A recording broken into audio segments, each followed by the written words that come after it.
Salut à tous! Aujourd'hui, nous allons parler d'un sujet très important, celui de la vaccination. Alors, tu en as déjà sûrement entendu parler, mais est-ce que tu sais réellement de quoi il s'agit? À la fin de cette vidéo, tu sauras ce qu'est un vaccin, comment fonctionne la vaccination, pourquoi se faire vacciner et qu'est-ce que l'immunité collective. Tout d'abord, qu'est-ce qu'un vaccin? Un vaccin, c'est une substance qui permet à notre corps de se préparer à combattre une maladie avant même de l'avoir attrapée. Il contient des éléments inoffensifs d'un microbe, par exemple ceux d'un virus ou d'une bactérie. Afin de comprendre comment fonctionne un vaccin, voici quelques rappels sur la réaction immunitaire. Lorsque une bactérie pathogène entre dans ton corps, elle présente à sa surface des molécules que l'on appelle antigènes. Suite à l'entrée d'agents pathogènes dans ton organisme, ton corps, notamment des cellules de l'immunité telles que les lymphocytes B, vont produire des anticorps spécifiques d'un antigène. C'est-à-dire qu'un type d'anticorps ne reconnaît qu'un seul type d'antigène. Lorsque tu te fais vacciner, on introduit dans ton corps un virus ou une bactérie atténuée, mais qui présente à leur surface des antigènes. Ton corps va alors libérer des anticorps spécifiques de ces antigènes.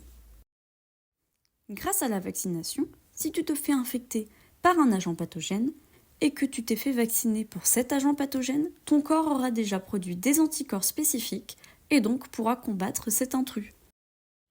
Voyons maintenant ce qu'il se passe après s'être fait vacciner. La plupart des vaccins nécessitent 2 injections et nous allons voir pourquoi. À la première injection, c'est-à-dire au jour 0, ton nombre d'anticorps est de 0. Évidemment, ton corps n'a pas encore produit d'anticorps contre l'antigène atténué que l'on vient de t'injecter. Lorsque tu fais ta première injection, nous venons de dire que ton nombre d'anticorps était très faible. Au fur et à mesure, ton corps va libérer des anticorps, toujours par les lymphocytes B, et tu peux voir sur ce graphique que la courbe du nombre d'anticorps augmente. À environ 28 jours, ton nombre d'anticorps stagne, voire diminue un petit peu. C'est ici que l'on fait une deuxième injection, afin d'augmenter ton nombre d'anticorps qui finit par stagner. La première injection permet donc d'entraîner ton organisme à reconnaître l'agent infectieux et la deuxième injection à produire en plus grande quantité des anticorps. Mais alors, pourquoi se faire vacciner? Ce graphique montre le nombre de cas déclarés de rougeole en fonction du pourcentage de vaccination entre 1982 et 2018.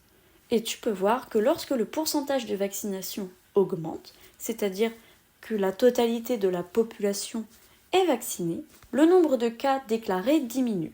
En fait, ton virus n'a plus personne à infecter et finit par disparaître. C'est pourquoi il est important que tu te vaccines, mais également que la population entière se vaccine.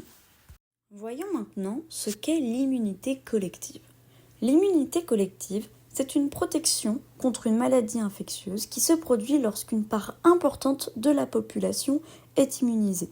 Cela réduit la circulation du microbe, ce qui protège également les personnes non immunisées, comme les nourrissons ou les personnes fragiles. La vaccination a donc un intérêt à la fois individuel et collectif.